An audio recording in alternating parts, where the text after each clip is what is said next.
This caravan must have fallen and smashed open on this ledge. A lot of ruined crates. But this one looks sealed and reinforced. We don't have the apparatus to retrieve it right now, but we'll make note of it at least.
The Tattered Mantle.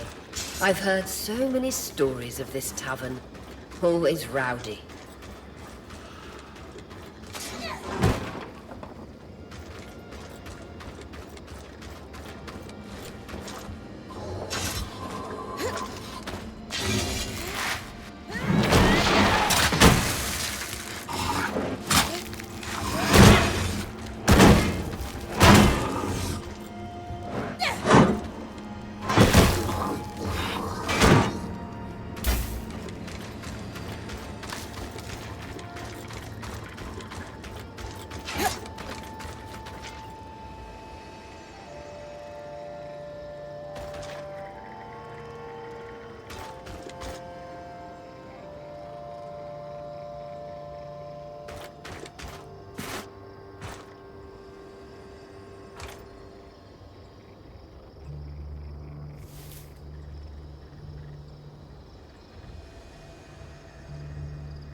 everything all right? Yeah. There's just so much.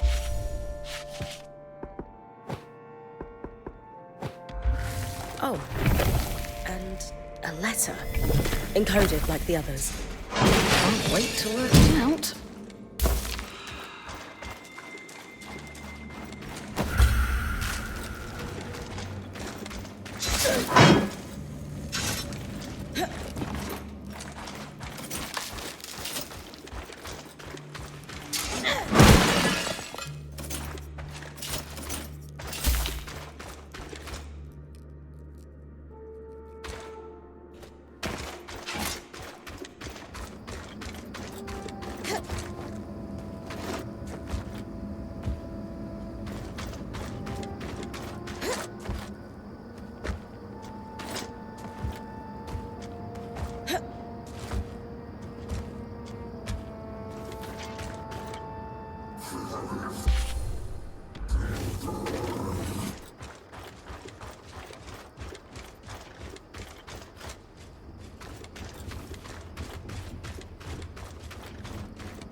So, the letter. I'm prepared for bad news. How did you know? They were collecting supplies for other survivors.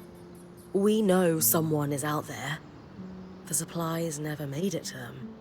That, and the tear stains. Is that what that was? Yes, well, there's a lot to cover. We have the cache itself and our scrounging siblings. We should at least give you the high-level details on both. Where do you want to start?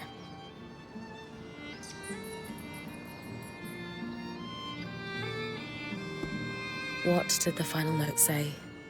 Yes, right. It was a farewell. One sibling disappeared. The runner.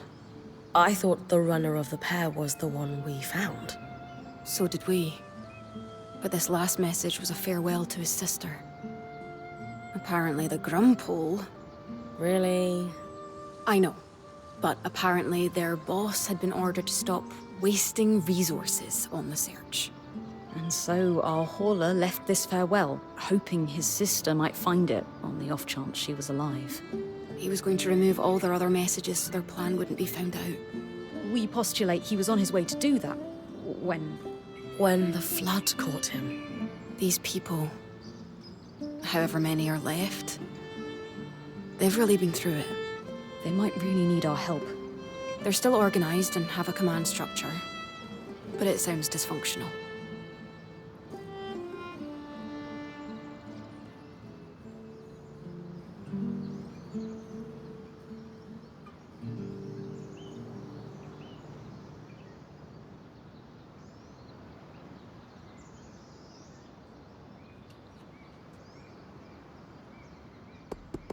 I'm not going to say the name, but do we have any sense of who was giving their orders?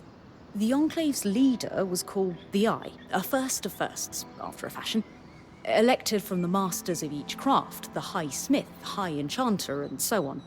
Unfortunately, we don't have any details about their direct superior. I will spare you the name.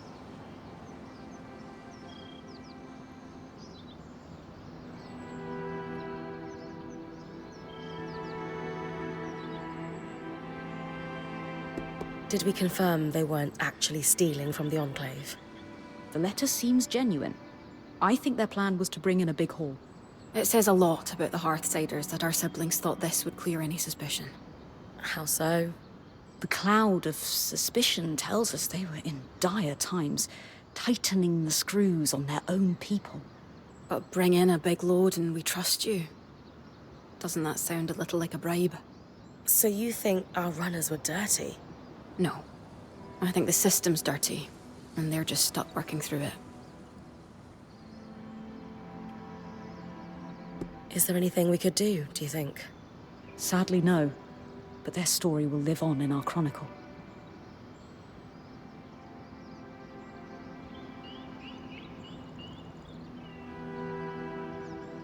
Let's move on to something else. Of course.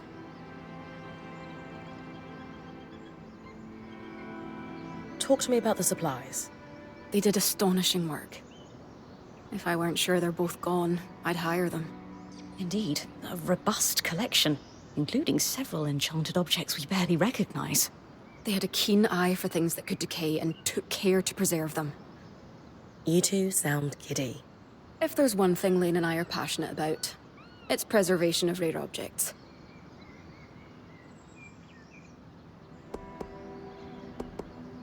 Were there any hints of more of these?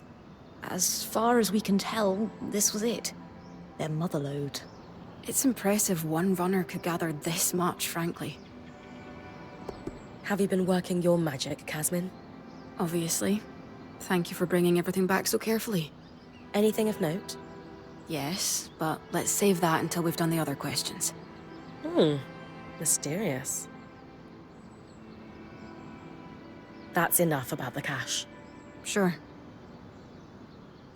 So, where do we go from here? We're not sure. It's something of a dead end. It is a win. We have restocked a number of very rare supplies, including enchanting supplies we don't have any immediate use for, but they'll be worth keeping. For study, if nothing else. I suppose the only other thing to say is, good job, Bryn. Indeed. We have made progress in unraveling the shape of what the post-Surge society looks like in the Enclave. Further, these documents are invaluable to the historical record. And maybe you put a couple souls to rest. Not to be sentimental.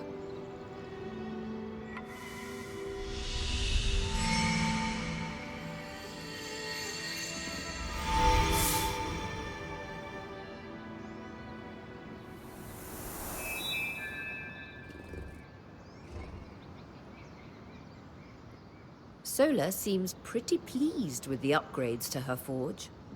I think she might want to thank you, Bryn.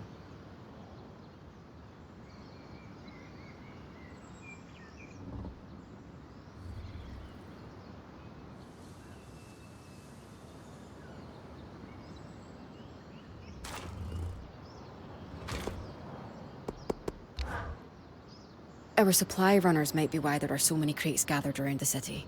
Why do they reappear, though? Dom and I have a theory. The arcs might still be partially functioning. So, when they're not trying to kill me, they tidy up the place? Like I said, a theory. But that was a big part of what they were built to do.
Not too heavy, not too light.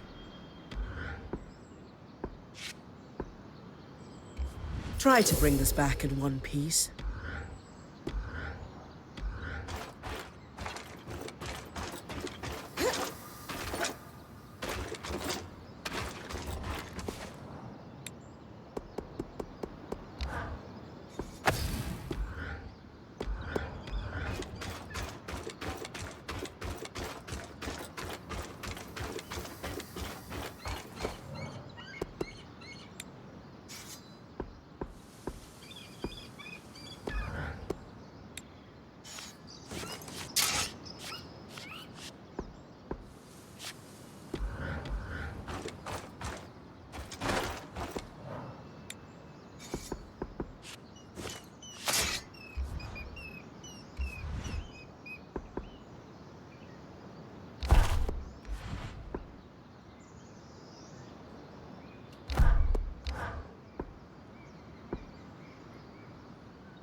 You know, there's one silver lining to the sad tale of our deceased runners.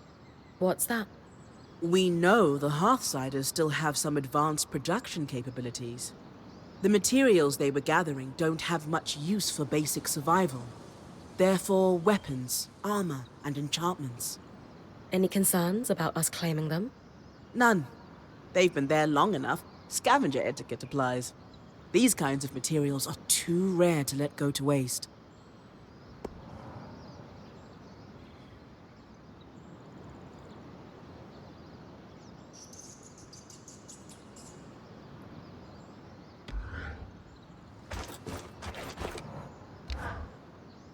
How are you feeling about this whole Archon sabotage investigation, Sev? I am unsettled. The thought of Arks being smuggled out of the Enclave makes me wonder what else was happening just before the surge.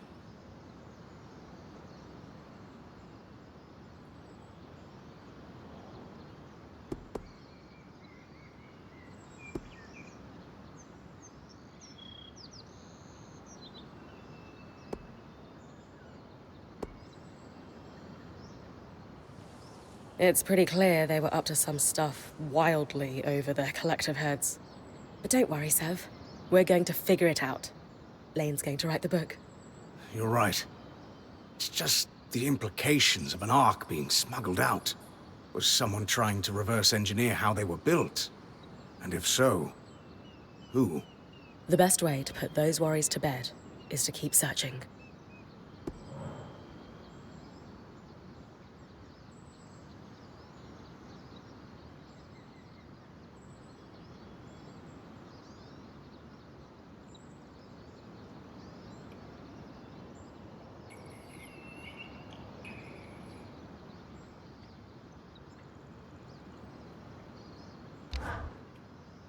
The Half-Siders are scavenging their own city. Things must be dire. I'm worried about them after that particular discovery. You've a kind heart, Bryn. Though I'll stick to worrying about us, if you don't mind.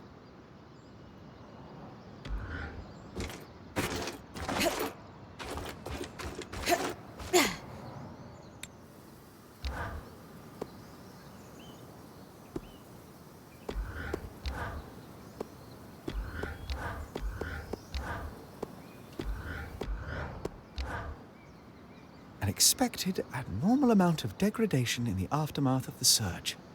Looking over the notes from the Bastion. Dated almost 40 years ago, contemporaneous with the surge. The enchanter who created the notes was quite junior. Most people who had actually designed arcs had died in the surge, it seems. The best we have is a novice's musings? The observations appear accurate, and the enchanter was careful not to draw any ill-founded conclusions. But good methodology cannot replace experience. It makes sense now that the Enclave lost control of their own constructs.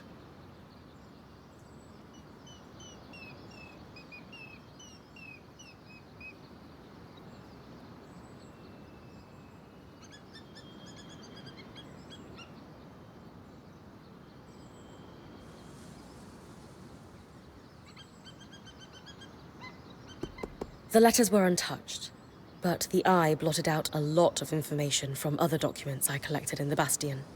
Do you think the Enclave's leader was trying to hide the Ark hostility from his own people?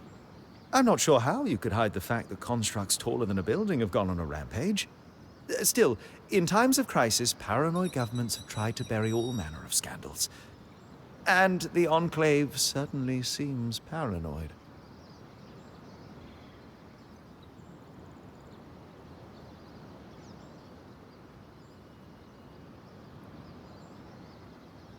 I guess there's still a lot of arcs smashing in my future. For the time being, at least. Unfortunate. Yeah. If we can't use them to farm, they make great scrap.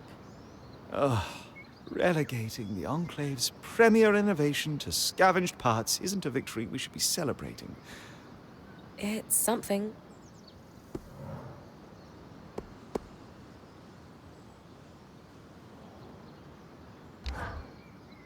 A shame to lose such prodigious runners. They were really very good. The Hearthsiders have had it harder than any of us expected. Worrying. Still, we'll carefully store and catalogue all their finds. Least we can do.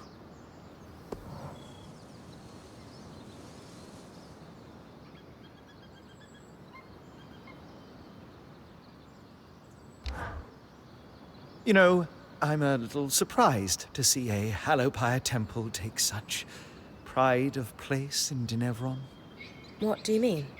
I'd always envisioned the Enclave to be a little more progressive. At least compared to Renland, where I'm from. The Church of the Hallowed Pyre has a tight grip on the populace there, to say the least. Not that there's anything inherently wrong with religion, of course. I'm not going to proclaim myself an authority. It's simply that my personal experiences with that religion were quite negative. As was their view on magic in general.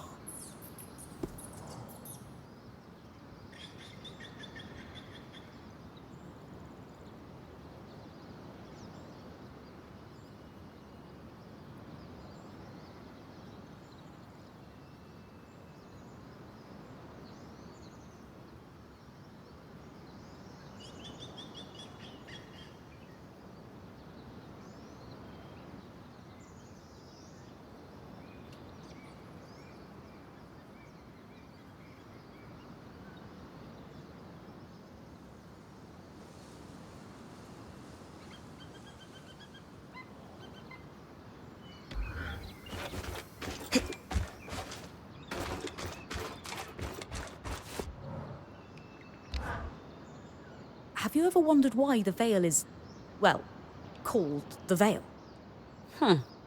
No. I don't think I've ever thought about it. Obviously, nobody outside the Enclave knew that it was going to appear, so when the surge hit, everyone near the Veil was essentially vaporized. The first travelers to witness it all said the same thing, that it looked like a mourning veil, with tangles gathering around its base. A simple description, but quite evocative, wouldn't you say? And that's where the name for tangles came from too, I'm guessing. Correct. Their existence had been theorized previously, but they required massive amounts of raw magic to form, non-existent in the wild. Until the surge, of course. I'll try and keep clear of them. Thanks for the history lesson. Anytime.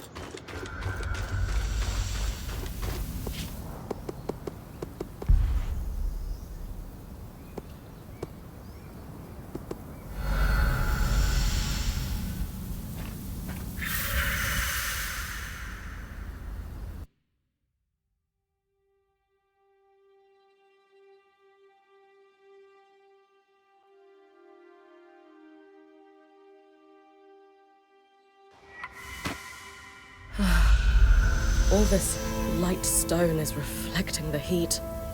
It would be so much worse if it were absorbing it. Careful using flame here. Anything flammable will ignite and spread far too easily.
Impressive building. Wonder what's inside.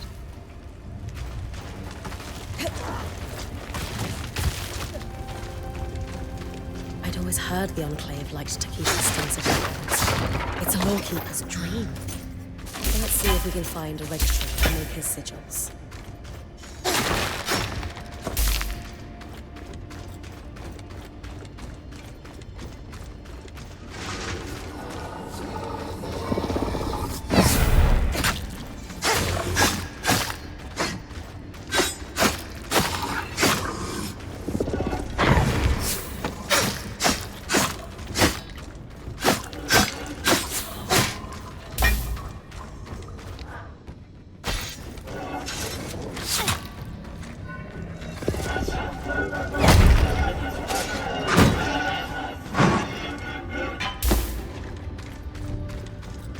This looks like some kind of evacuation plan.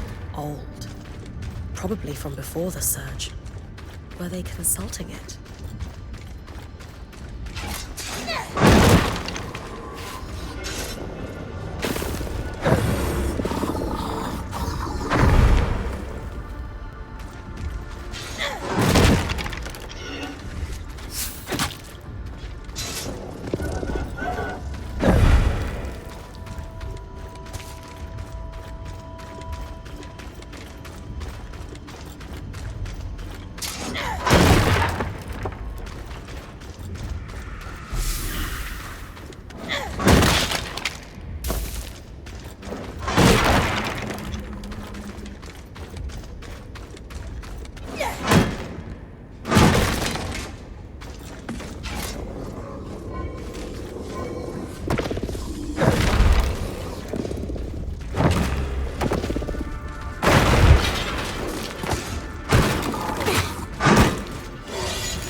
journals with assets listed. Looks like a tabulation of supply levels. Coordination for the runners' activities. They remained in the city for years after the surge, according to these tags. Wonder why they left. Just some birth records. Surprisingly detailed. Invaluable. We'll have to make sure Lane adds them to our archive later.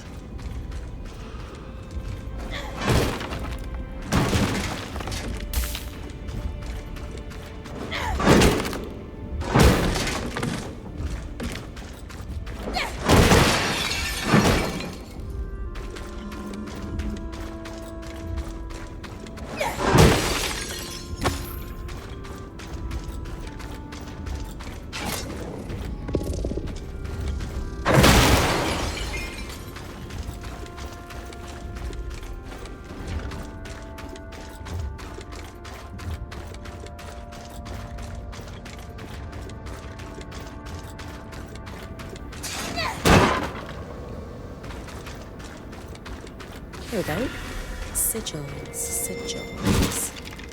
Ah, found it. Our creator is listed here as Lucia de Crassus. 2 registered workshops, both council approved for dangerous materials. She must have had some pull before the surge. One is here in the city, and the other, let's see. I've been there. That frozen town out in Dredger's Mire. Better wear something warm. I think it's important we run this one down, Bryn. The water clock is dripping.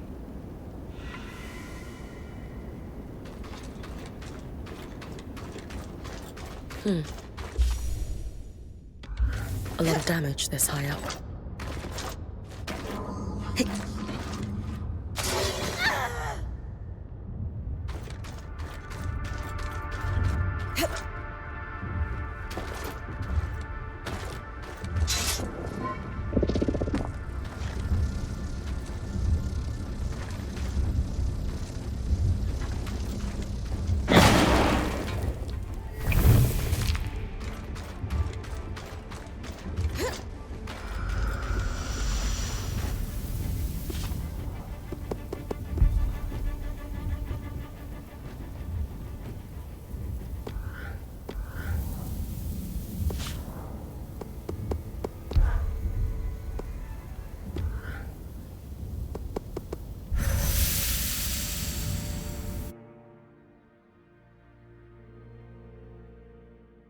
Back in the spire.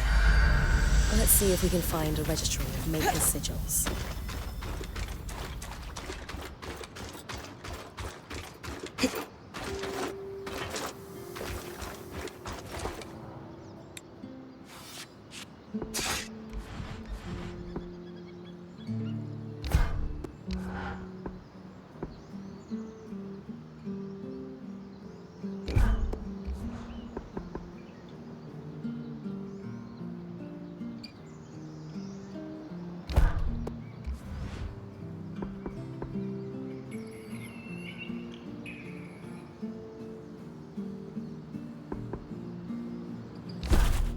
Brutish, yet elegant.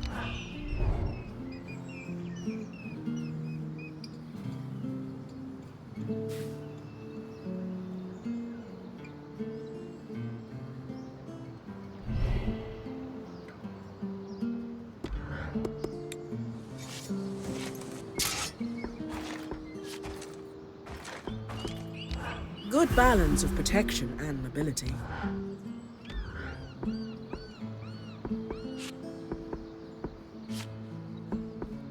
Fit for a point. It's going to look great.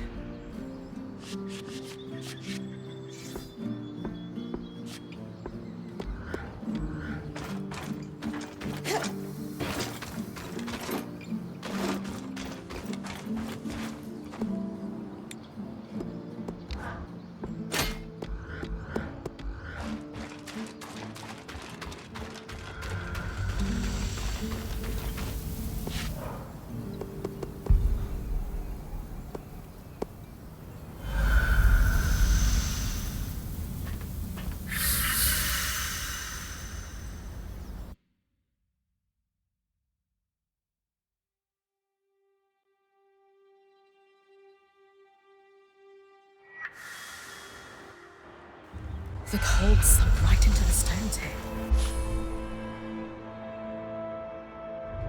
This is why we use wattle and daub back home.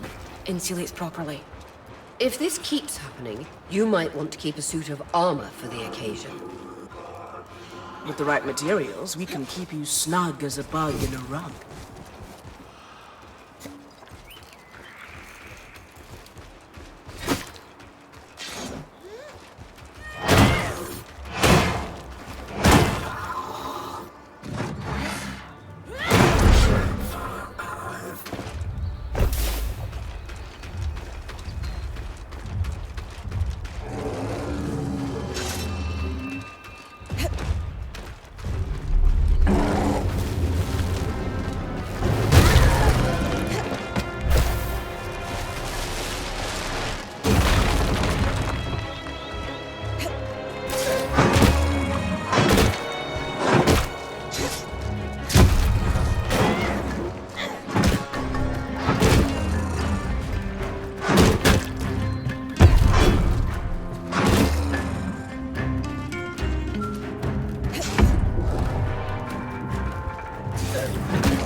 strength inner power is through active harvest.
The record said this place was registered to our child of interest, Lucia. It sure doesn't look like a saboteur or something again. On the workings Archons by L. de Crassus. Seems promising. Dom? Certainly top.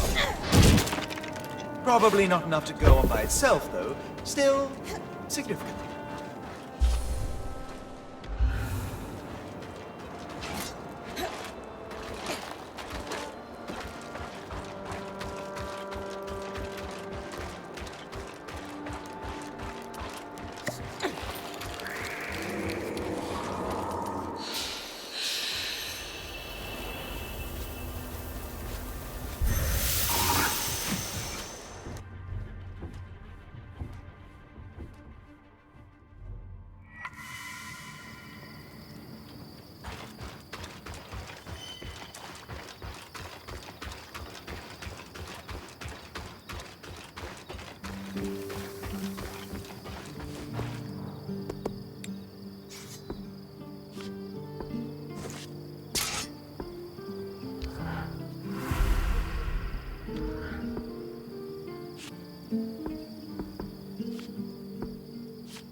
Not to complain, but there's actually too much magic out here.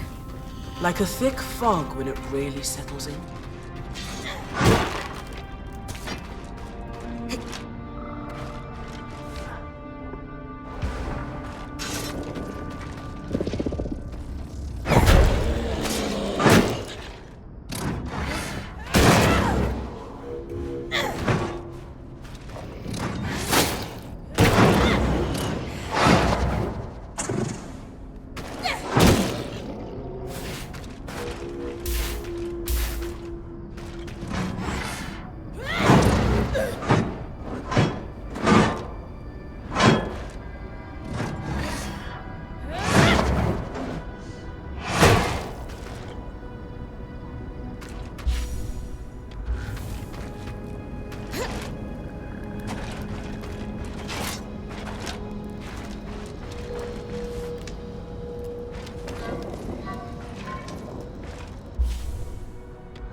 That aerolith can influence the weather. Almost certainly why things are frozen over. Malfunctioning, then? Indisputably. The ice buildup must be causing a cyclical localized reaction. Sure. I'll take care of it. Good idea. Swampy environs and intense cold is bad even for Enclave parchment. Best to lower the risk.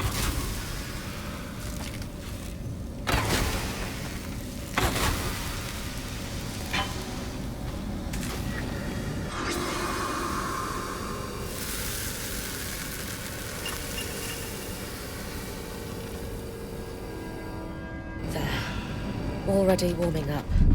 Hope I didn't damage the priceless artifact too much. Can't make an omelette, as they say. A lot of notes here. Water damage from the cold and melt, though. Let's see. Materials. Huh. That's how you visualize a pattern. Lots of marginal notes. These have to be from Lucia. Ah. She mentions a flood in the later passages. Sev and I will look at these together with her book then. See what we can learn in context. As Aurea says, candle is burning on our flood problem.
Any luck with the materials we gathered from Lucia's workshops? Yes. I'll let Sev fill you in. We started with the book, which was painfully dry and highly theoretical. Unsurprising. The Enclave was notoriously tight-lipped about the construction of the arcs. The book was still useful, as it contained a number of craft-specific terms, shorthands and annotations, all critical. Referencing the book clarified the notes. Without it, they bordered on deranged rant, especially at the end. Sort of a window into her thinking. We suspect Lucia spent a long time in isolation while working on these. She covered many topics, but the most prominent was her work into the Flood.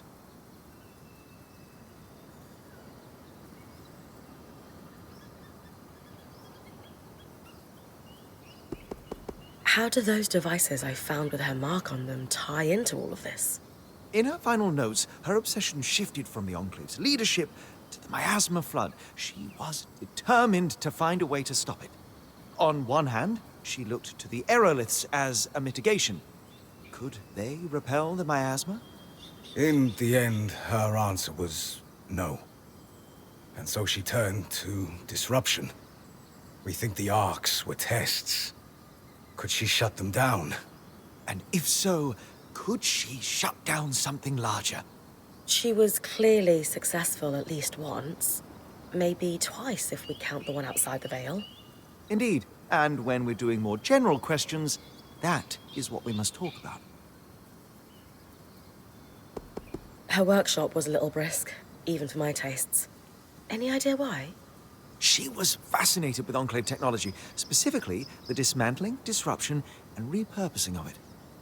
Remember our talk about the aeroliths and how they could influence the weather? When the effect is accidentally concentrated, it can be quite intense. We suspect she was experimenting with the aerolith in relation to the floods. She predicted their start.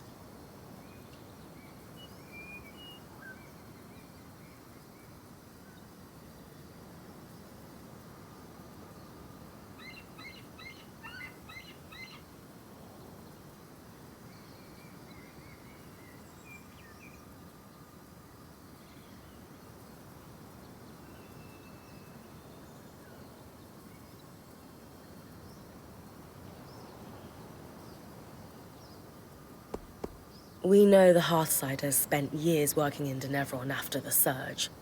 Why do we think Lucia ended up so far from the capital? It's evident she disagreed with the leaders of the Enclave and gathered others around her who agreed. There's talk of several meetings taking place in the Maya, most likely to be away from prying eyes. Called her group the Verdant Minds. Very planty. I like it. It's poetic.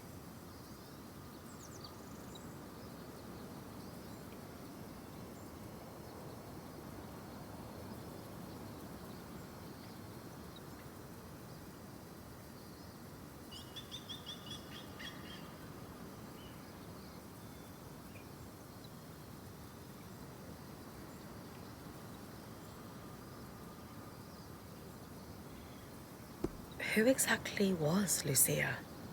It seems like she had a lot going on. Brilliant, but disturbed.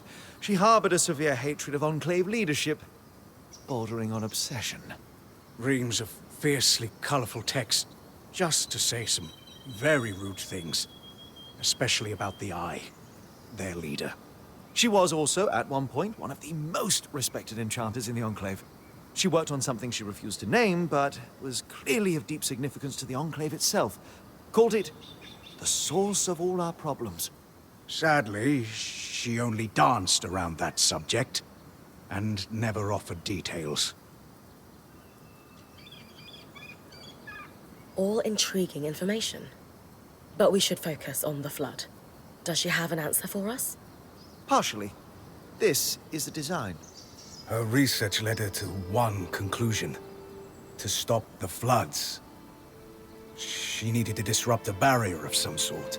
The frustrating thing is that she never explains what barrier or where it could be found. She assumed, unfortunately, that anyone else reading it would know what she was talking about. Her design is detailed and specific. The device it would create inverts the flow of magic in enchanted objects, disrupting them for a time. We think the devices we found on the Arks were prototypes, small experiments to determine efficacy and duration. So what's the catch? If the floods are still happening, clearly she didn't build one. Lucia's thimble, as she calls it, requires some highly specialized components. It has to withstand considerable magical flow, far more than what's produced by an Ark. It's like how mass scales exponentially.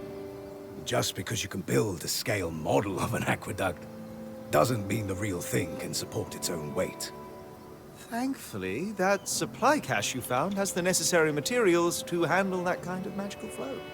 Solar can pick up where Lucia left off then. Exactly. The other thing we'll need is a source of magical flame. Solar's mantle won't be enough by itself. I can handle that part easily. Okay, so we have clear next steps. Just one more thing. What happened to Lucia? The flood.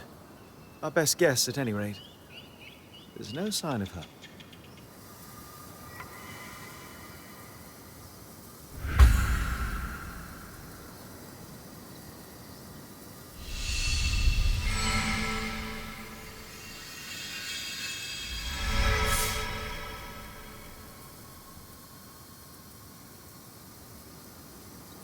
Doing all right, Sev?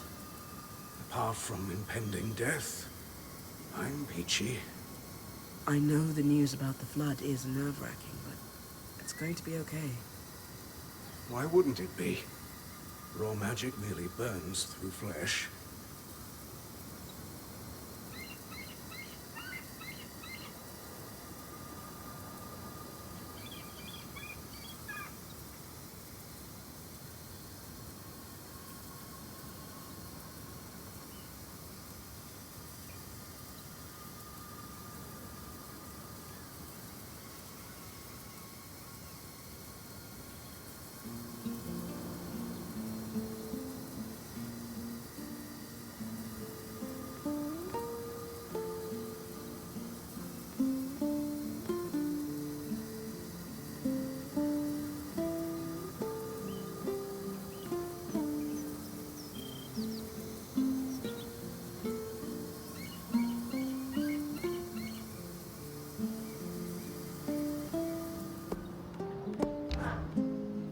I am going to be poring through Lucia's notes for years.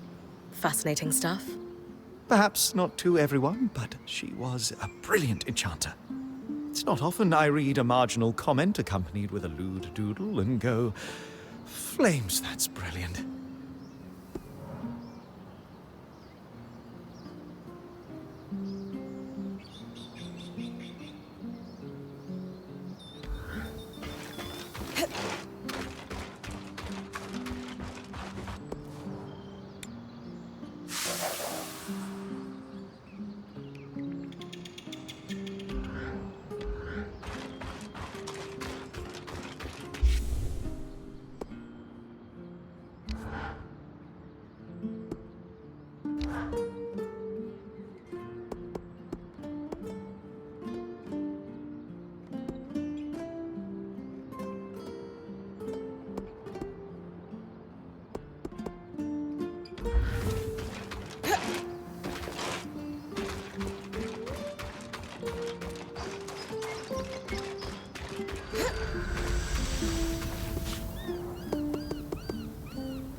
Where am I? Underground. That barrier almost looks like the Veil. It must be the one Lucia wrote about in her notes. And the panel looks like our scry. Anyone know what it is? No idea.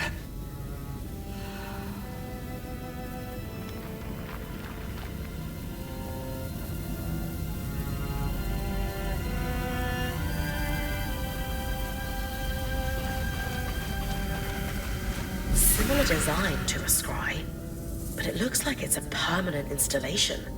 Like it interfaces with the room. Could this be the harness? Must be. It seems like Asylum involved sealing away whatever's beyond this barrier. With this discovery and everything else you found, I should be able to piece together what Asylum actually was.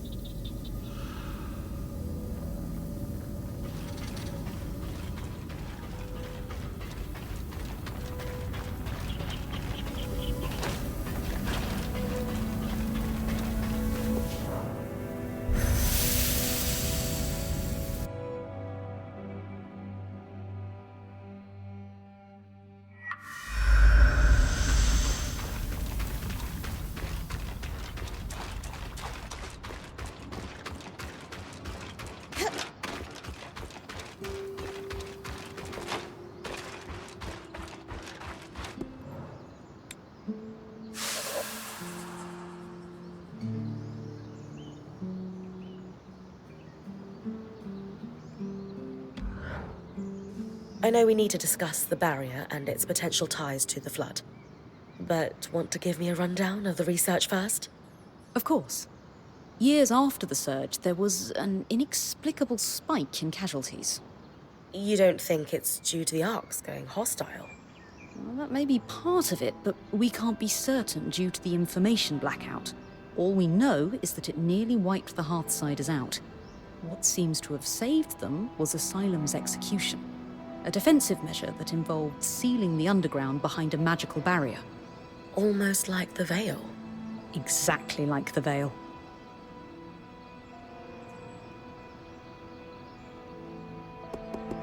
It's got to be where the Hearthsiders went, right?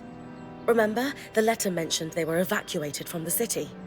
To an undisclosed location. We have no real confirmation that they are down there. But it would make sense, wouldn't it? After all, asylum can mean shelter or safekeeping. It can also mean prison. I know everyone wants an easy answer to where they went, but something just doesn't add up. You would think there would be at least one document linking Asylum to the evacuation of the city, and there simply isn't.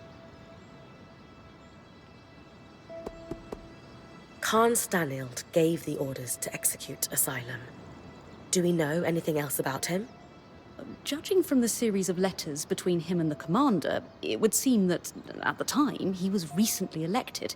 And judging from the frequency with which he followed up on the commander's progress with Asylum, this defensive measure was a key pillar in his political platform. He seemed to grow increasingly concerned with his popularity among civilians in the most recent letters. Ugh. Isn't that kind of slimy? Leveraging a security crisis to consolidate political influence? Yes, it's incredibly slimy and effective. And the commander? Do we know what happened to him? It would appear that Asylum was executed successfully, so perhaps he is still alive. But until we find the Hearthsiders, we can't know for sure.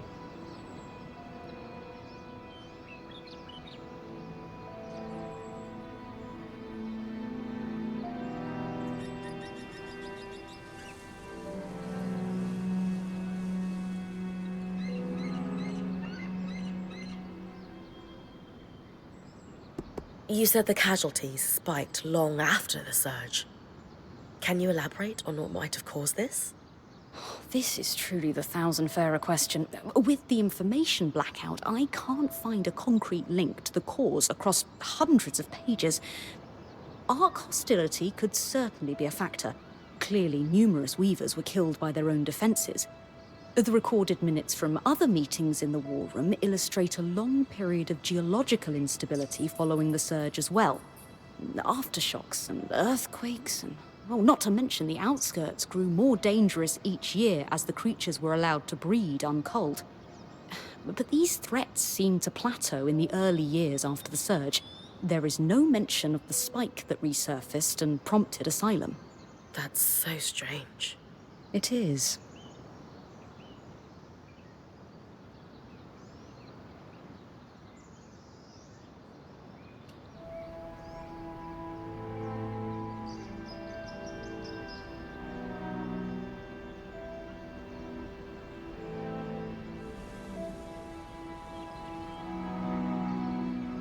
So the Enclave didn't just hide information from the rest of the Mater, but their own people as well.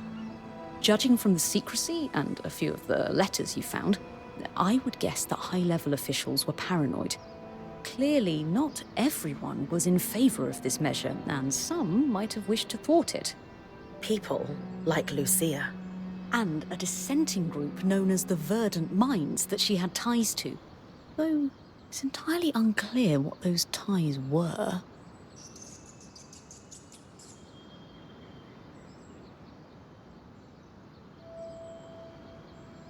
So, back to the barrier. Think it's the one Lucia was trying to take down? Yes, the very same. She was right, too. It's causing the miasma floods. The raw magic that off-gasses from the Veil is what causes the tangles to cluster at its base. In speaking with Darm, we theorized that this second barrier could potentially be doing the same thing. Except in a more pressurized environment, like, say, within a barrier of kinetic magic. We don't get small pockets of raw magic like tangles. We get floods of it. Precisely. So we need to remove Asylum's barrier to stop the flood. Now we really need to talk to the others. Agreed.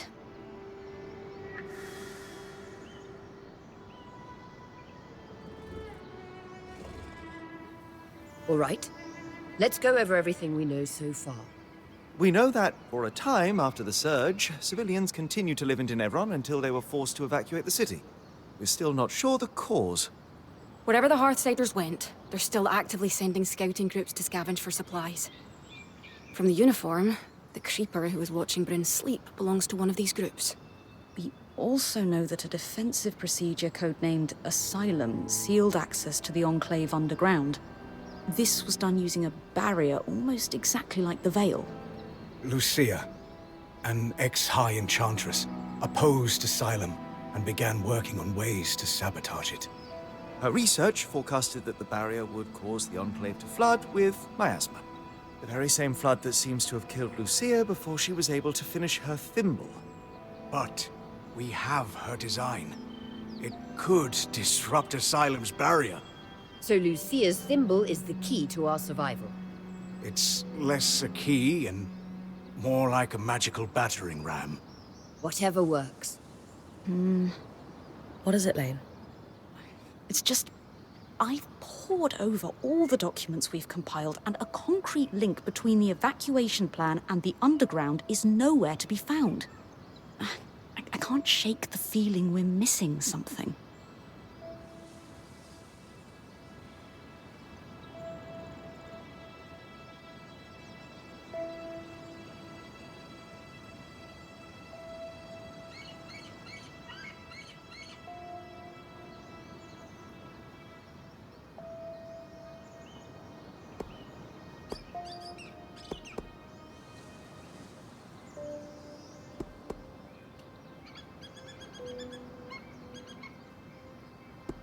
The Enclave destroyed a lot of information from their documents.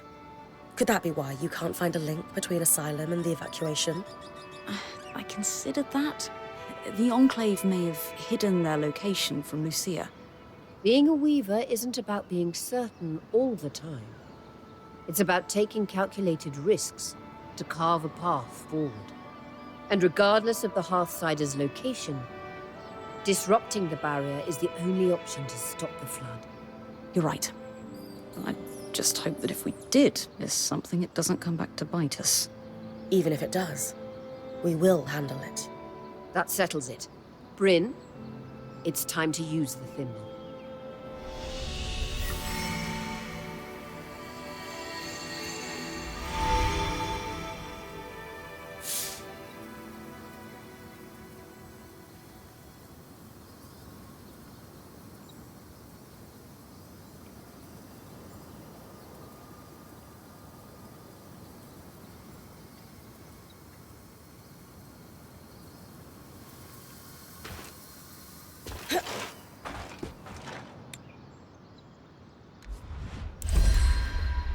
Thank you for your help with that, Bryn.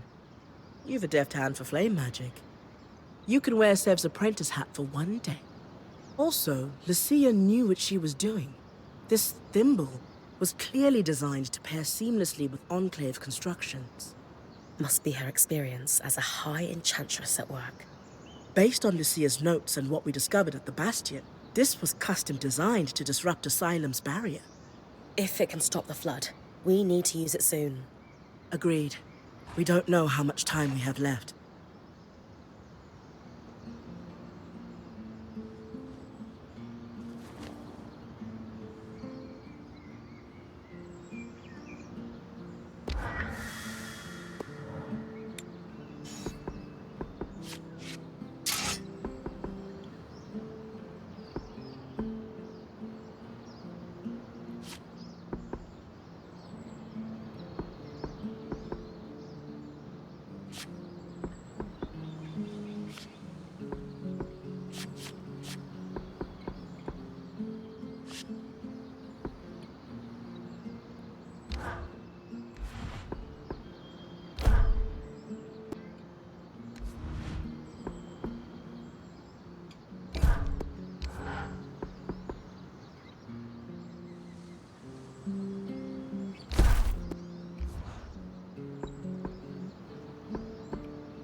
This one strikes a good balance.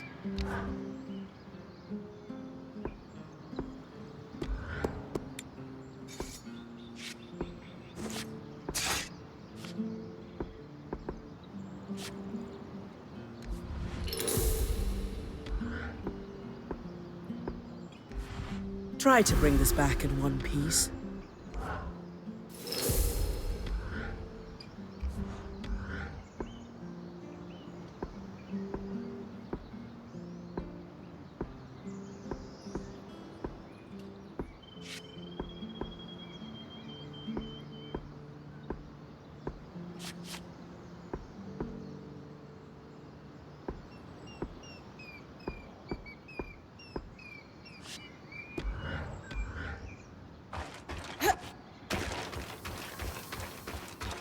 Now that there's a fly with all magic in our heels, couldn't we be looking for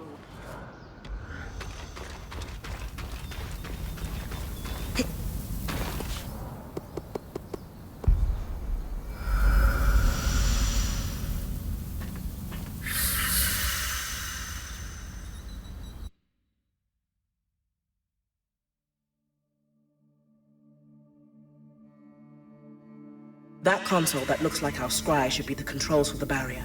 The thimble was built to interface with it. Time to disrupt Asylum.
great timing. I owe you one. You need to come with me. All of you.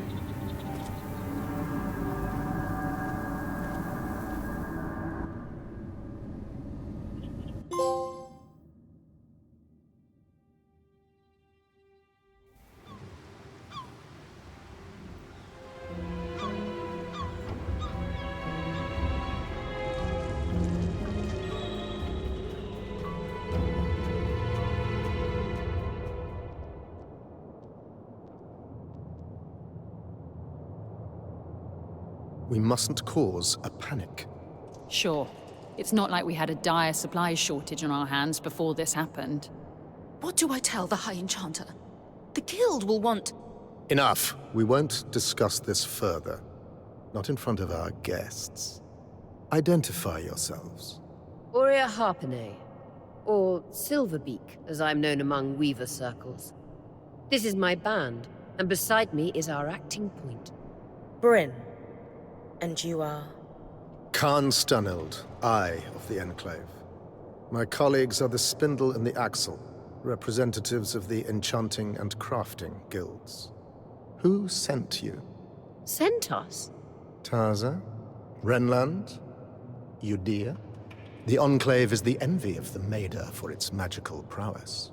Clearly one of those nations has finally grown a spine and decided to take it for themselves in our moment of weakness. Moment. No one sent us. We came here by accident. What kind of fool do you take me for? You expect me to believe that you bypassed our veil, infiltrated our loom gates, and breached Asylum without a national power backing you? When you put it that way. This is a misunderstanding. We're Weavers, like you. There was a brief opportunity to enter the Enclave for the first time in decades, and we took it. Everything we've done since we arrived has been to uncover what happened here after the Surge. And to find you. If that is true, have you really no inkling of the trouble you've caused? No. Your reckless conduct has unleashed an enemy that nearly destroyed us 27 years ago. The Surgeborn. They first appeared a little over a decade after the Veil went up. Where did they come from? No one knows. But they arrived in the Underworks before making their way to the surface. Where they left a trail of destruction in their wake and wreaked havoc on the Enclave. Causing casualties to rise. And so I called for a retreat here, saving countless lives. We sealed the Surgeborn in the Underworks for good. Until now.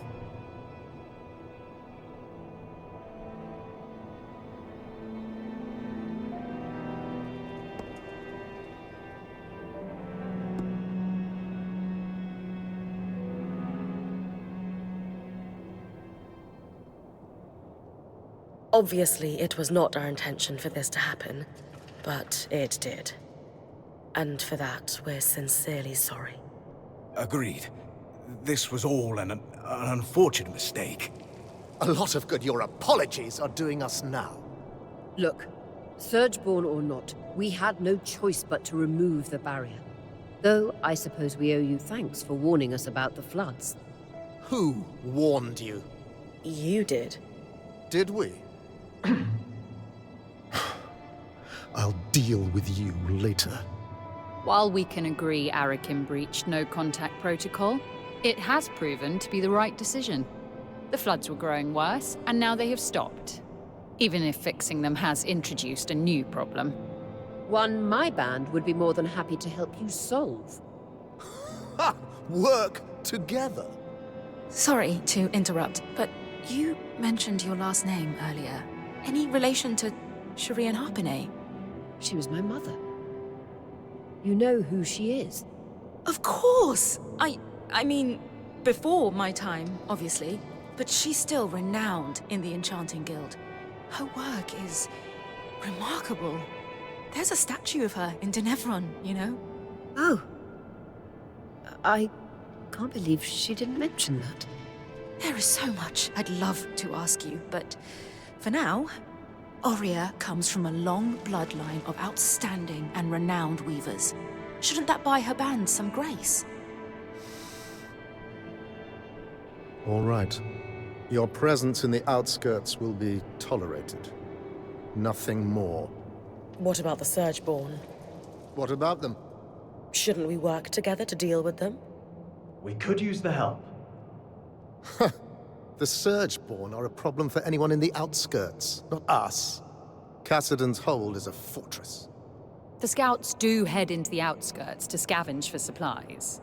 We'll take our own precautions. Speaking of, we have pressing matters to attend to. But Enough!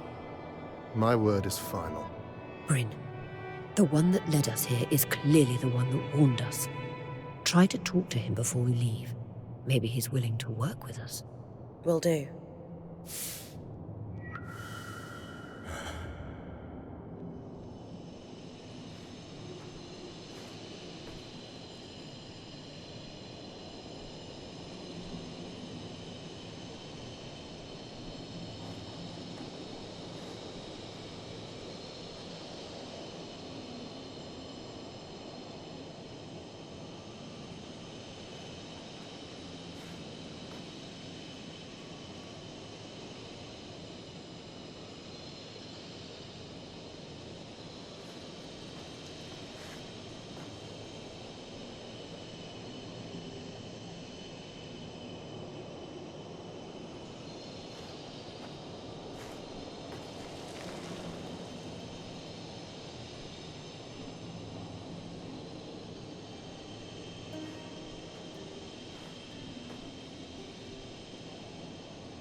Hey, Arakim, was it? oh, just call me Arik. Well, Arik, I never got a chance to thank you. You know, for grabbing me before I fell to my death. I think you had it. Besides, I couldn't let you plummet into a chasm. The Eye is pretty peeved with me, but hey, that's just a bonus.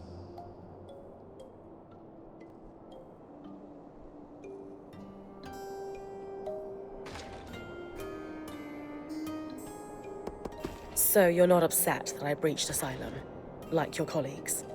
I've been pushing to do something about the Surgeborn for years now. Setting them free wasn't great, but sealing them in the underworks indefinitely was never a good solution. Frankly, I think Khan Stanild is just annoyed you undid his one claim to fame. I guarantee he has no plans to do anything about the Surgeborn now that they're free. You don't think he sees them as a threat? He's got his head in the sand about a lot of things.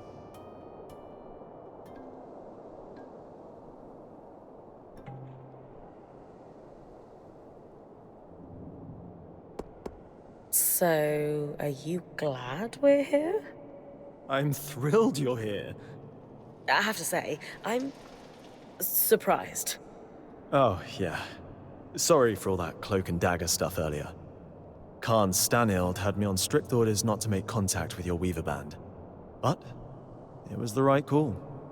From what I just saw, your presence here is having an impact. How so? Notice how the Axle took my side against the Eye earlier. That never happens. And the Spindle is as quiet as a mouse most of the time, but not today. Aha. So these are big changes. It might not sound like much, but they're excited you're here.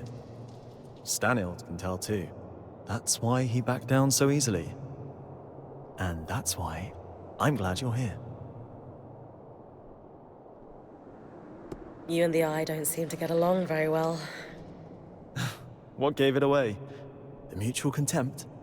The Eye doesn't like anyone who shows initiative or challenges him. Unfortunately, those are my main qualities. And I suspect he perceives them in you, too. Yeah, I didn't get the impression he's my biggest fan. Will you be in trouble for saving us? I'd worry if he ever decided to get off his throne and do something about it. But he finds that throne very comfortable.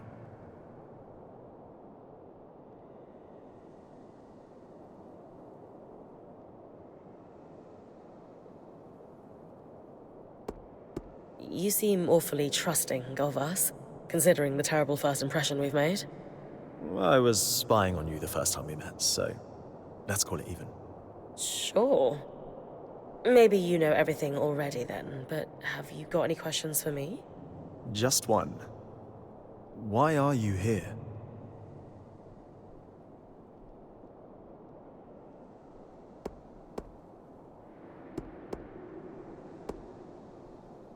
Growing up, I saw the Enclave as a symbol of what Weavers lost after the Surge. After all, we have no home to return to, and we're pariahs in most nations. But the longer I'm in here, the more I realize how much your people have lost too, and still stand to lose. I'm here to help, however I can. That is exactly what I was hoping you'd say.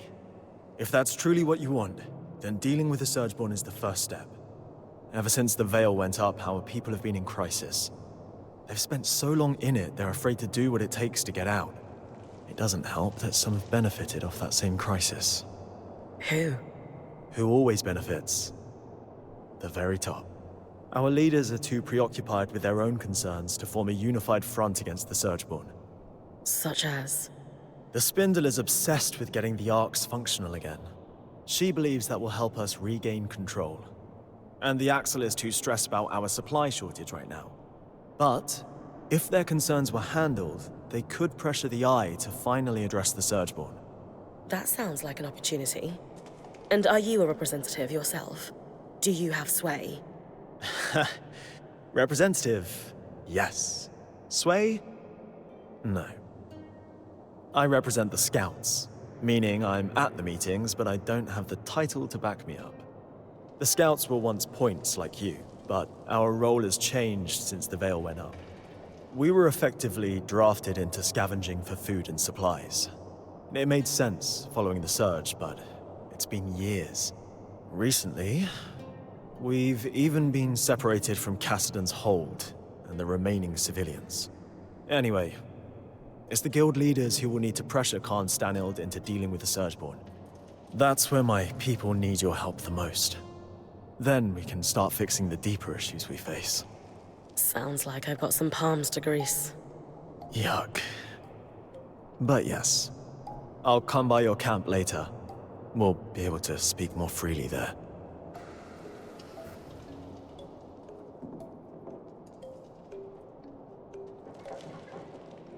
What is that about? The Eye isn't one for idle chit-chat. That's worth watching. Talk to you back at our camp. You got it. Sev, you all right? No. I mean, yes. I'm fine. You sure? Rin, the rest of us are heading out. See you back at camp. I got to go.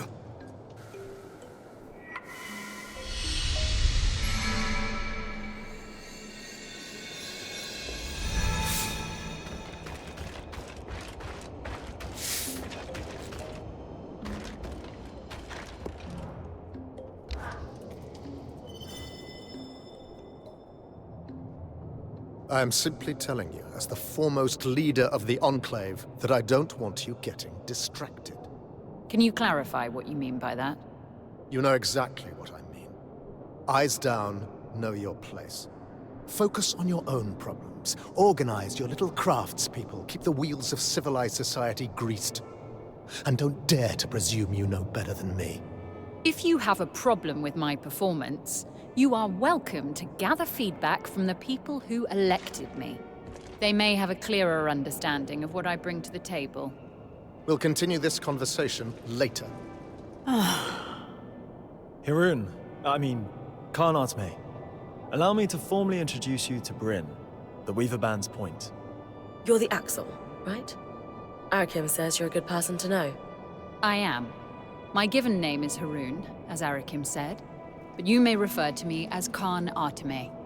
It's a pleasure to make your acquaintance, despite the circumstances. And I wish they were better circumstances. The new Surgeborn threat requires us to realign our priorities. Some are a little slower on that than others. If there's anything we can do to move things along, I'm at your disposal. What about the supply shortage? I've seen her in combat. She's better than any of us. What's her help look like? I'd prefer if she could avoid unleashing another apocalypse on us.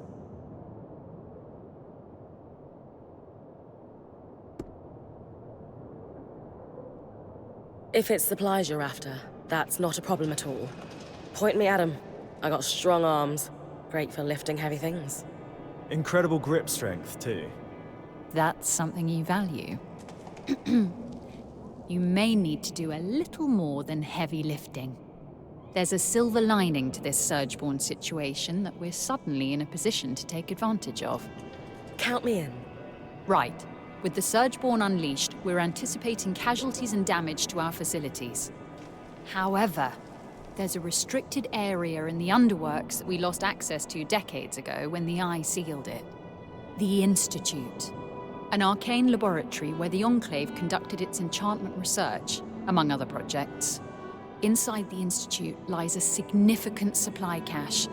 Its contents will be enough to keep us going, for the time being. If the notes the previous Axel left me are accurate, though, there's an additional complication. Of course. The Surgeborn secure territory by building structures, akin to insect hives. The Institute is likely overrun with them, and has been for 20-odd years. So, the Surgeborn are a long-standing threat to the Enclave. I wish I were old enough to remember what it was like to live without the fear of the Surgeborn. As a child, I sat awake every night worrying about them. They were terrifying. Knowing what I know now, I should have been even more scared. I'm sorry you went through that. It must have been horrible. Thank you. All the more reason to actually do something about the problem, instead of spending our lives cowering behind the walls of our glorious fortress. You'll hear no disagreement from me, now that the game board has been upended. Sounds like I need to clear any Surgeborn hives from the Institute, then. That'll thin them out enough that my scouts will be able to access the supply cache without much trouble. Now that Asylum is lifted, we should be able to access the loom gates in the Institute again. I'm going to trust you with this key swatch. It's been gathering dust for over 25 years. Only the Eye would let such a crucial resource sit there for that long. Yes. If we're clear on everything, I'll get back to work. My list of obligations grows by the minute. Someone has to keep this goddamn fortress running.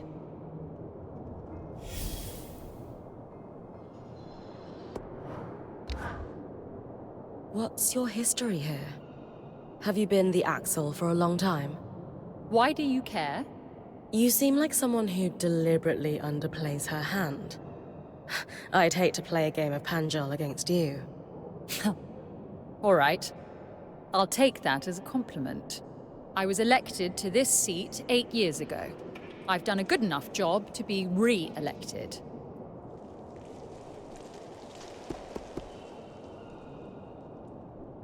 So, what does an Axel do all day?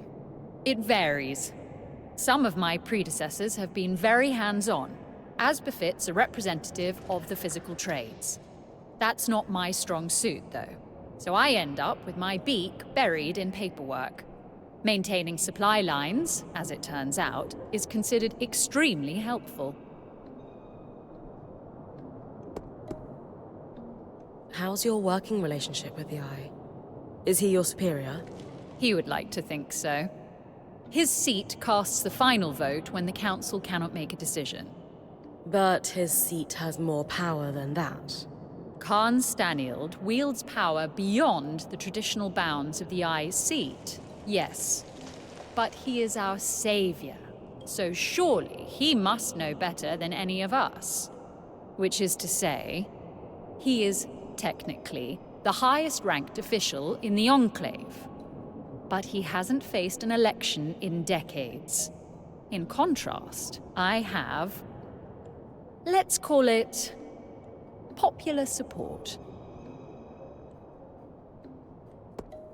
What made you decide to run for leadership? My predecessor was incompetent and took bribes. The guild members tolerated it for a time, but eventually enough was enough. The Eye never seemed to have a problem with it, though. Do you think he's taking bribes? You really aren't afraid of asking dangerous questions, are you? I personally haven't seen any evidence of his corruption. He believes in his own judgment too much to accept a bribe. It's easier to bribe the lower-level guild members anyway. Isn't that a bad thing? The wheels of society must needs be greased. If they do any more than skim a little off the top, I'll come down hard on them. And that's why I've managed to keep my job. Well, part of why, anyway.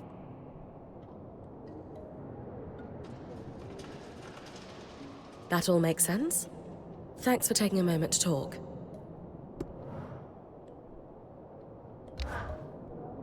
All this wreckage scattered throughout the room. Why haven't you guys cleaned it up? Khan Stanild ordered us not to. And that's because he wants to keep it messy? Correct. Speaking frankly, my impression is that he wanted any visitors to feel as if we were still in a major state of crisis. Though visitors are few and far between. Upper government officials only, all of whom are working from offices with roofs. We are the lucky few over here, it seems. What a privilege it is to work in a building that is open to the weather. I understand the motivation of wanting to wait until we'd found everyone a place to live. But we achieved that 20 years ago. Thousands of survivors rehomed. And yet, I still have to step over puddles to get to my desk.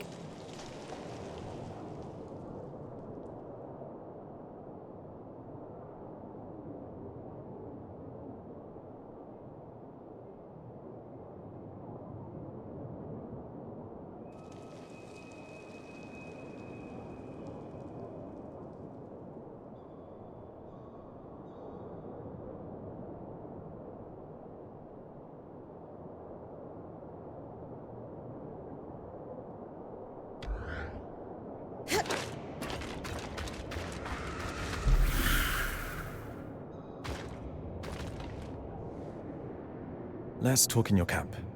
I can speak freely there.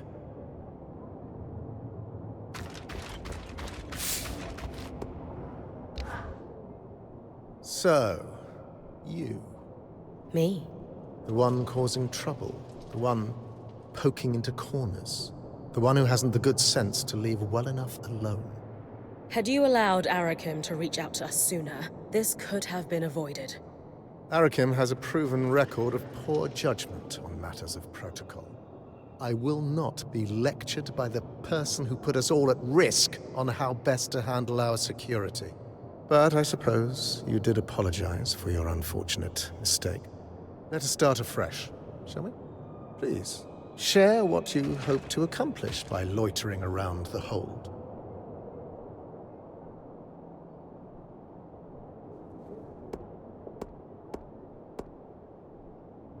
Before we met, it was clear from my exploration of Denevron that you have sourcing issues. Your lack of production capacity was obvious. We can help with your shortages. A caravan of 7 is going to supply a fortress of thousands. What's next? You'll turn water into Sansa mead? Though you are correct. Sourcing has been a consistent problem since even before we abandoned the capital. We have hundreds of trained scouts, but wooden swords and paper shields are hardly going to mount an offensive. So despite certain assertions that we must do something, we lack the tools with which to make any great strides. Like it or not, I'm here to help. The Enclave stands on a blade's edge. Stretch our resources too thin on risky ventures and we face collapse. Certain elements of our population call for action, for bold purpose. And I ask you, what purpose is bolder than survival? Well, Purely rhetorical. We must survive, and we must make considered, careful moves if we are to do so. There is no sacrifice too great towards that goal. You, at least, understand the precarity of our situation. Now understand the necessity of our caution. I do, but... Thank you for your time. You may go. But... You may go.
Need I remind you that your access to Cassidon's hold is restricted?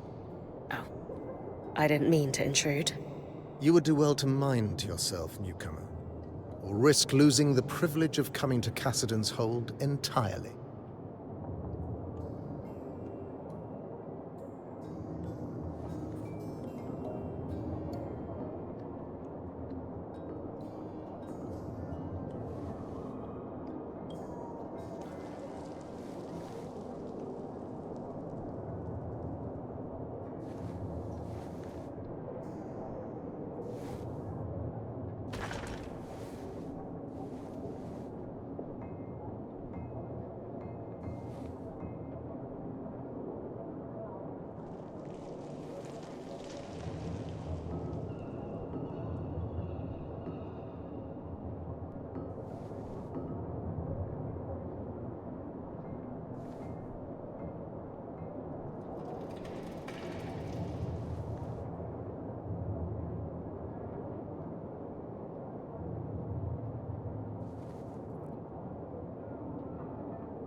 Excuse me, but Arakim mentioned you're the spindle.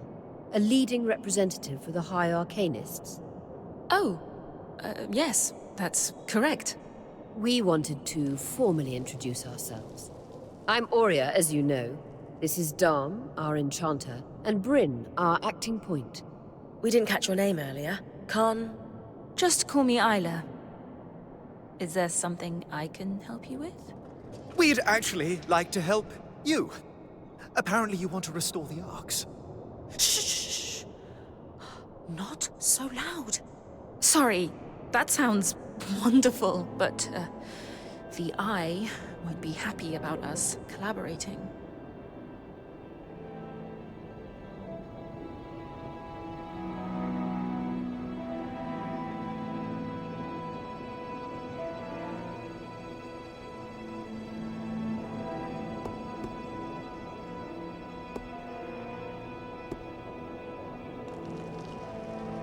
Listen, we can be more discreet. We're not here to cause trouble. We only want to help. I appreciate that. And you're right. I do want to fix the arcs. More than anything. I just need you to be quiet about it. Okay. We'll try, but forgive us if our excitement bubbles over and we forget. It's Dom. He's the one that might forget. We know that the arcs began malfunctioning after the surge. A select few were even sabotaged. Any idea on what caused the other malfunctions? Some theories, but nothing solid. Anyone who knew how to create arcs, let alone fix them, died before I was born. I've tinkered with an inactive arc that's lying near the Grand Gate, but it would make a world of difference if I could study a resonance that was freshly harvested from a great arc's pattern. Consider it done. Bryn's got you covered.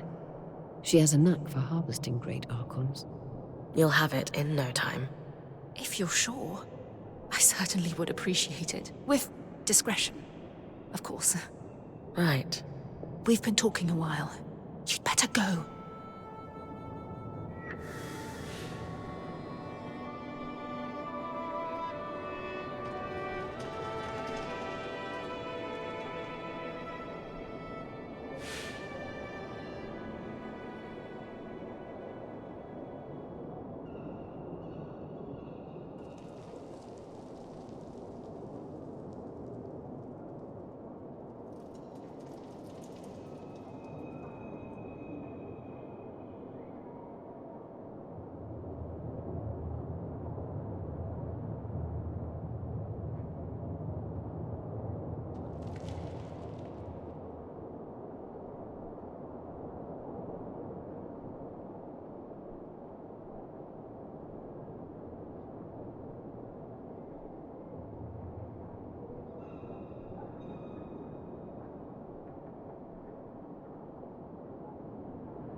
Before Asylum, all the loom gates were reset so that the Surgeborn couldn't use them to continue spreading. How did you reconnect to the city? We tracked down a key swatch to Denevron. Found it in the mayor's home in Poldervale. Your band is quite resourceful.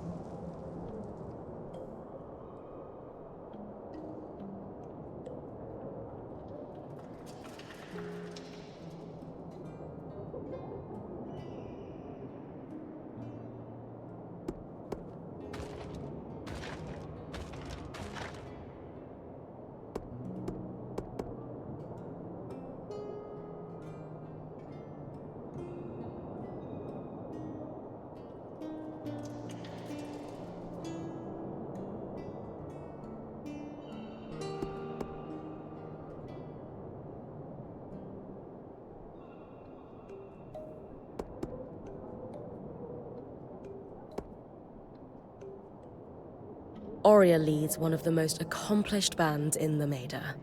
We could learn a lot from one another if we pooled our knowledge.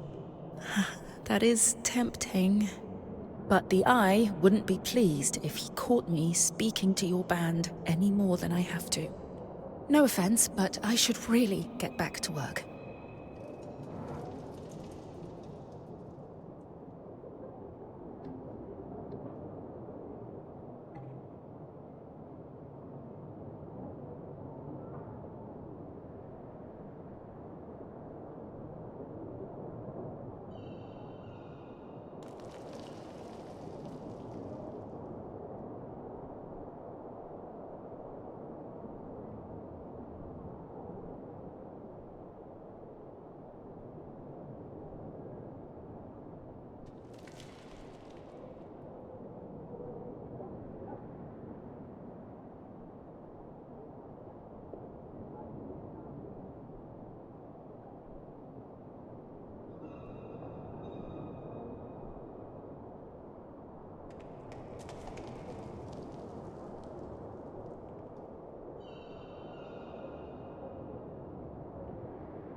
Hey, you all right? Yes. There's something I should have told you, so I'll just come out and say it. I was born in the Enclave. How is that possible? Oh, luck or tragedy, depending on your perspective. Before I was born, my mother and father lived here happily for several years. But they decided it would be better if my mother raised me with my grandmother and great aunts for the first few months of my life. So she left with me when I was just a hatchling, with every intention to return. But the surge happened. The life I should have had was lost for good. Because of all this, I never knew my father. I don't even know his name.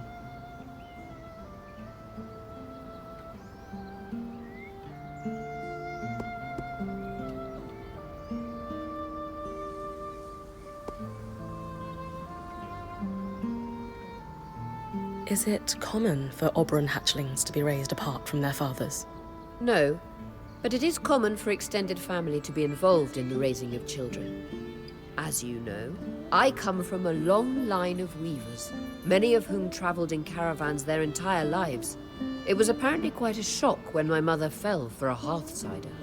So your parents were looking for a compromise when it came to raising you? Exactly. And I wouldn't trade my childhood on the road. My great-aunts and my grandmother made me who I am, after all. Still, you missed out on your father. It's natural to wonder about him. I suppose.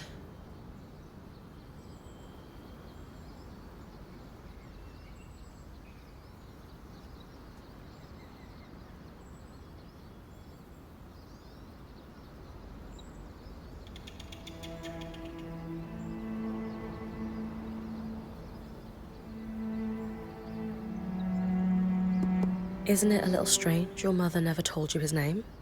She was separated from him so suddenly. She had no chance to say goodbye. My mother's a strong woman, but whenever I asked about him as a child, she could only manage a few words before her face would crumble. She found it too painful to discuss, and I never wanted to pry. But now? I can't help but wish I knew who he was.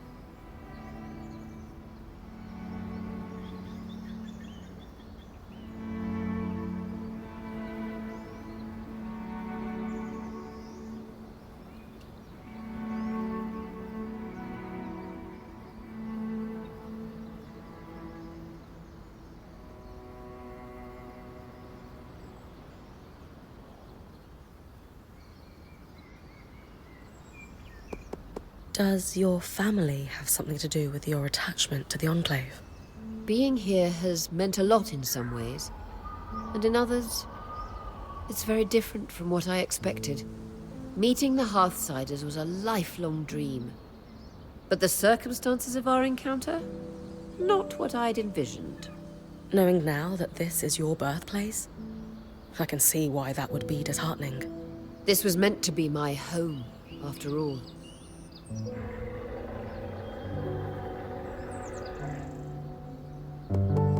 This is definitely a twist. I feel like you could have told me sooner. I am sorry for that. You need to be able to trust me. So why hide it? Talking about difficult and private matters is not my strong suit. And frankly, I rarely see the point in dwelling on the past. I guess you and your mother have that in common. Huh. You might be right.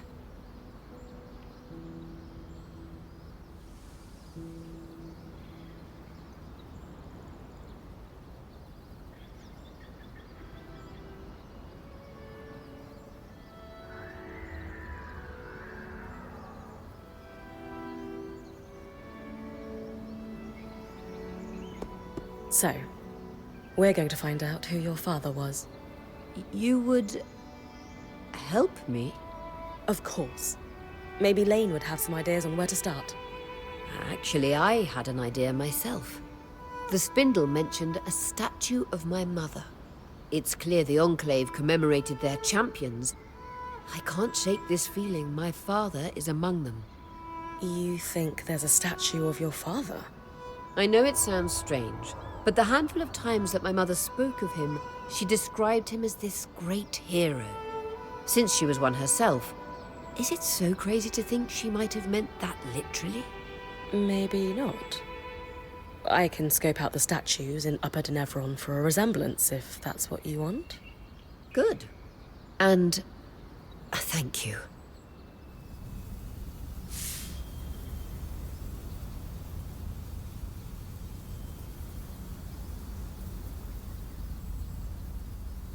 It's my pick for book club. I can't decide between a love story about a studious Ram and an Oberon warrior that couldn't be more opposite. Or a treatise on Tazan governance prior to the Surge. Those do seem like very different options. Yeah, well, normally we'd have passed through somewhere with a proper bookshop by now, but we're running low on options inside the Veil.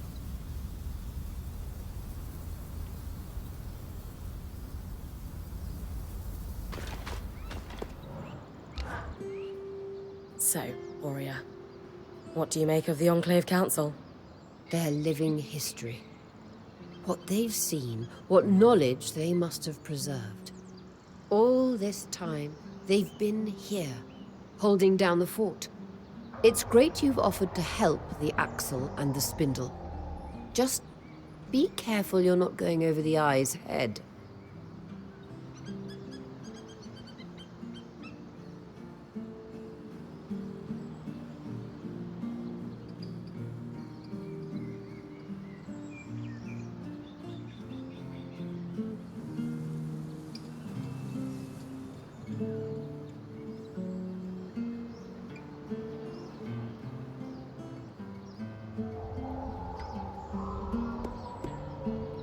I get it.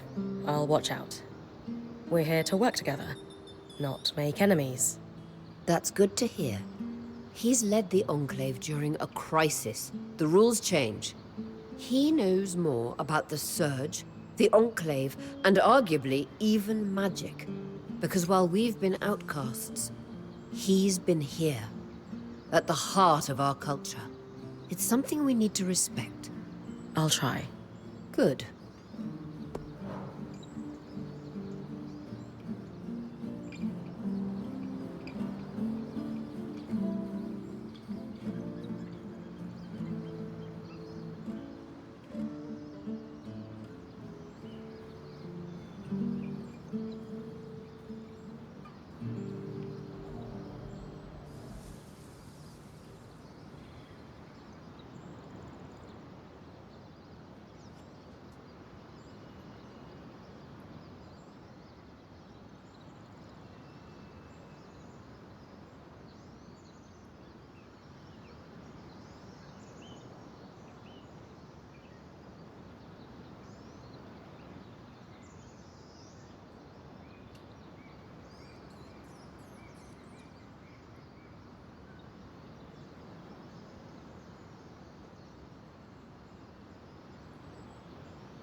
Aurea, I'm curious.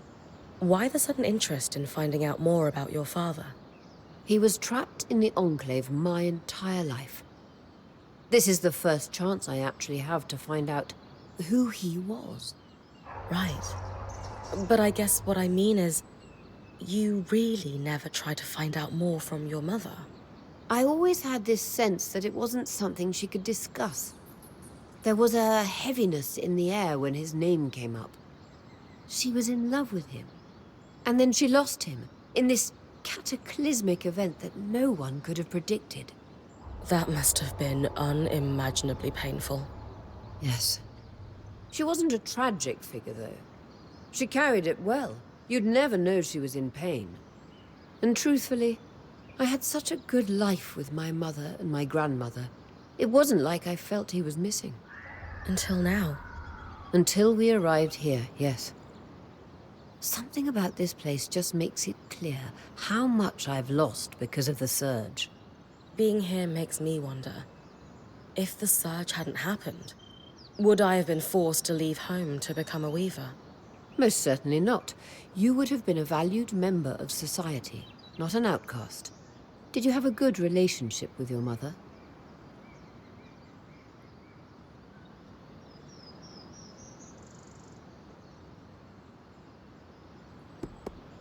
I have a lot of respect for her. She's such a powerful leader. And I know she's not exactly happy with my life choices. You're afraid you've let her down? Yeah. I hope whatever I accomplish here might make up for it, though. My mother and I had our ups and downs throughout my life, too. As daughters get older, we understand our mothers better. Any chance our mothers understand us better with age, too? She'll come around to the weaving, if that's what you're worried about. She loves you, after all. She does. I know that much.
The Hearthsiders look more traumatized than a beast of burden after a hurricane.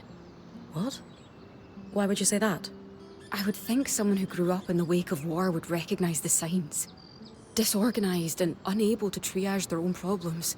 They're overwhelmed. Suspicious of us despite our clear good intentions, suggesting paranoia. And while their leader is in deep denial of the very real crisis the Enclave is in, the others accept it. They've been stewing in turmoil for so long, it's become their new normal. And it's probably more comfortable for them than the prospect of change. You're right. They do remind me of some veterans back in Carnhaven. Saw it 1,000 times over while working in Udea. Aurea may not want to hear it, but these people are completely lost in their crisis. I spoke to Aurea earlier. She certainly does want to give the Eye the benefit of the doubt. I'm not so sure it's warranted. Aurea has a case of hero worship when it comes to the Enclave. She can be blinded by it sometimes. Huh. It's not to say great things didn't happen here. But at the end of the day, the Hearthsiders aren't gods. They're fallible. Just like us.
That wasn't exactly the warmest welcome.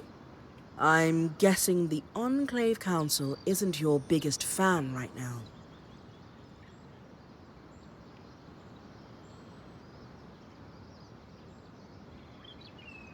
Not a great first impression, but I can bring them around. Even the Eye. He seemed pretty peeved. Hey, if I can help his people, he won't have any reason to hate me. Whatever the Council thinks of you, I'm glad you're trying to help them. I think they could really use it. Yeah, they don't seem to be in great shape. Nothing our daring point can't fix.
So, what were you speaking to the Eye about?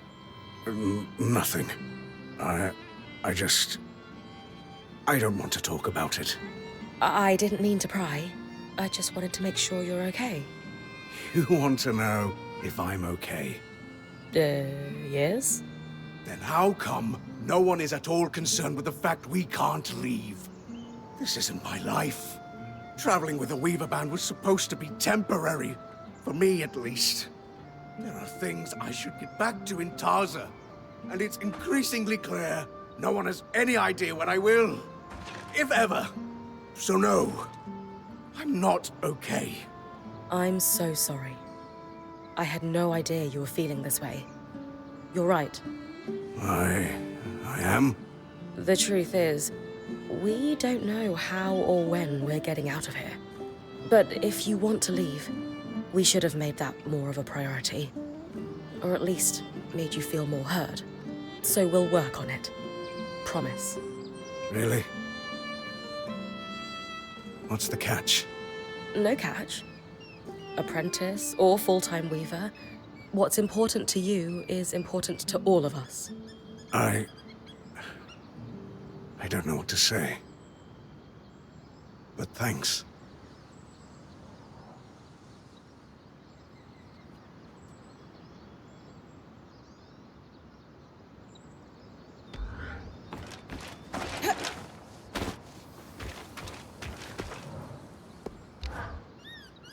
It might sound callous, but I'm a little disappointed in the Hearthsiders. They're in worse shape than any of us expected. They've done so little to repair the wonders that surround them. How can a society once renowned for its genius become so far removed from their own innovations? It makes me question if they were ever as great as we all believe they were, or if it was just... Some myth to keep Weavers going after the surge. Exactly. Something for us to believe in, whether or not it was true.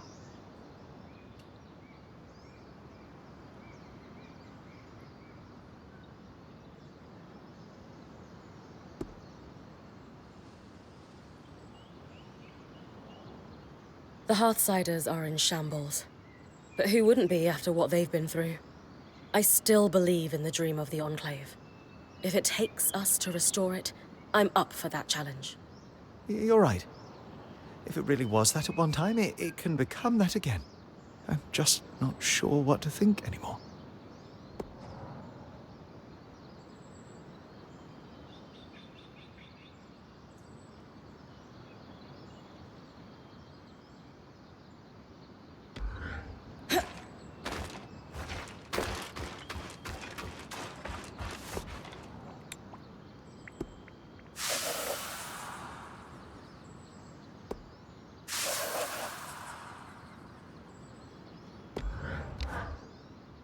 Bryn, I have to say, I'm a little concerned about you. Me? Why's that? I don't think you know what you're getting yourself into with the Enclave Council. You're not just helping them, you're diving headfirst into their political affairs. Lane, if I can fight an Archon 10 times my size, I can handle a little bureaucracy. That's exactly my point. I was raised in the midst of political schemes and intrigue. There's always something unsaid or underhanded at play beneath the surface. Just be careful. That's all.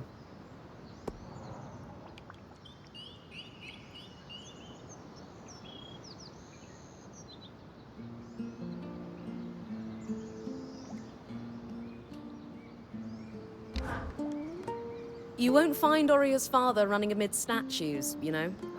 What do you mean? You know what's most likely to get in the way of tracking down one's lineage? Family. A scholar wants to trace a family line to find connections between key historical figures? No problem. A living relative wants to find their great-grandfather using some oh-so-precious family heirloom? What a headache. Why? A scholar is objective. They have no emotional attachment to the family line, no sense of self wrapped up in the results of their study. And you're saying Oria does? I'm saying she needs to expand her search beyond Weaver heroes. She's not searching for family there, she's seeking identity. And without objectivity, her search will turn up nothing.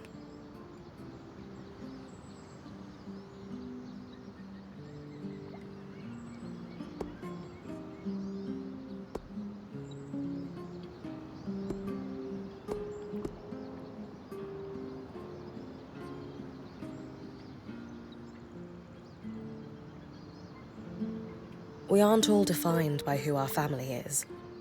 Aurea is just exploring her past. Who says it has to be some big reflection on her sense of self? It doesn't have to be. But I've done a lot of ancestry for people that come from families as successful as Aurea's. If she isn't assigning some greater meaning to all this, she'll be the first I've encountered.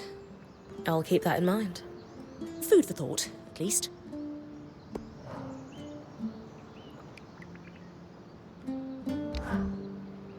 One of the greatest tragedies of the Surge is the loss of stories. The Enclave might not be that old, but with so many dead to the Surgeborn, their memories most certainly died with them. I can understand that. Oh?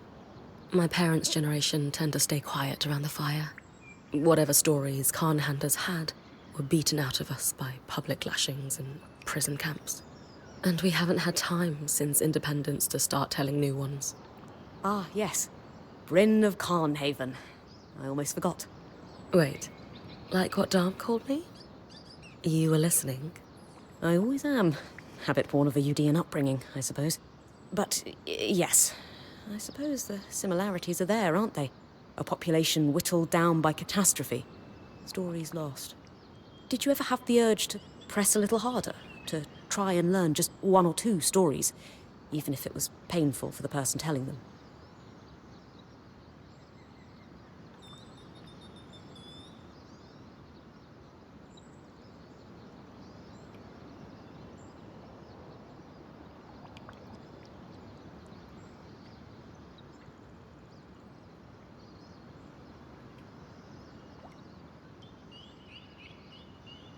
Honestly, in that case, I'm happy to let the past lie. If I didn't want to look forward, I wouldn't have left to join Aaron's Weaver Band. And I wouldn't have ended up here. So I'm here to live new stories, not to dwell on the past. I understand the drive, but do you think perhaps you might have been running from the grief too? Not to make assumptions, but it can't have been easy growing up in a culture steeped in such loss. There's joy in freedom. And even though that's what independence promised, I didn't feel like I had that at home. I understand. The physical chains are gone, but the mental binds remain. Perhaps our presence can help the denizens of the Enclave avoid the same trap. I hope so.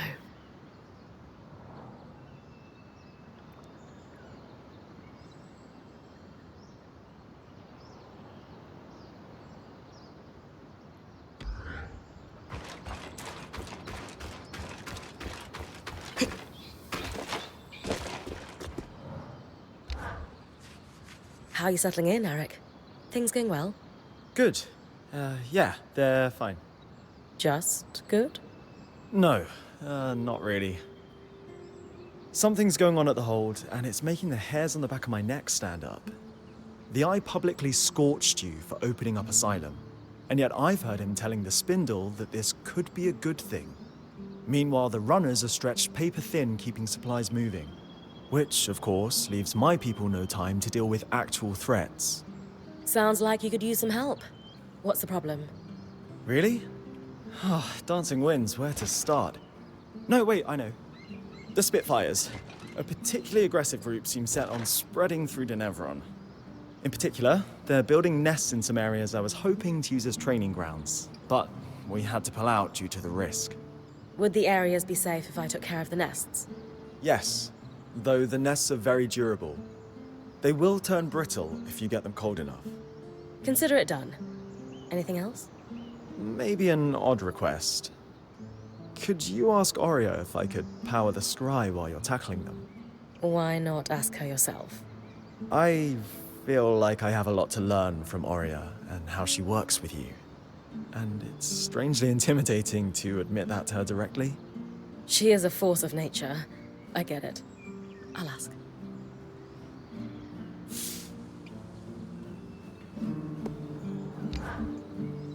Making yourself at home? Yes. I've always wanted my own ruined fountain. I don't want to presume, but being here is a nice break from all the politics. And the Eye is okay with that? I convinced him I would be keeping an eye on you. Frankly, I think he's just glad to be rid of me. I ask the kind of questions that make him uncomfortable. You know, tough ones like, how? And why exactly? Lucky for you, Aurea loves when people ask those questions. Welcome to the camp, Eric. We're glad to have you, and your insight on the Hearthsiders. You still call us that? Yeah, but it's more bitter these days. Surge and all. Maybe together we can fix that. Let's.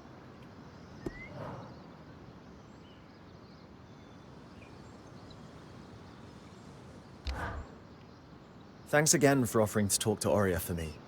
It's genuinely exciting to learn from someone new for once. Our community's pretty insular.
Hi, Aurea. I am here on behalf of Arakim. That's weirdly formal. Everything all right? He finds you intimidating. Personally, I don't see it, but I thought I'd be extra polite for his sake. He does. Good. What does he want? He's wondering if he could power the scry while I run an errand for him. He's hoping you'll give him tips. Happily. But feel free to tell him I was a bit scary, to keep him on his toes.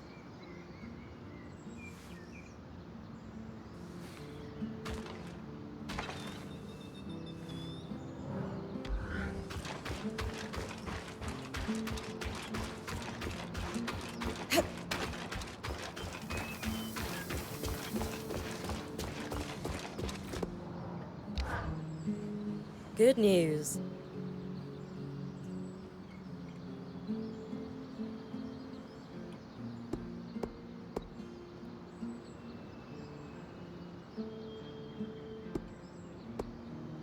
It was tough going, but I managed to convince Madame Silverbeak to take you under her wing. Madame Silverbeak. Wins. I'll wear my good socks. I've coordinated lots of operations from Cassidon's hold, but I never had much formal training. More self-taught. A chance to learn from someone with decades of experience is an incredible opportunity. I'll be there with you then, when you get close to the nests. They're in the Bastion's yard and Envoy's Landing in Upper Denevron.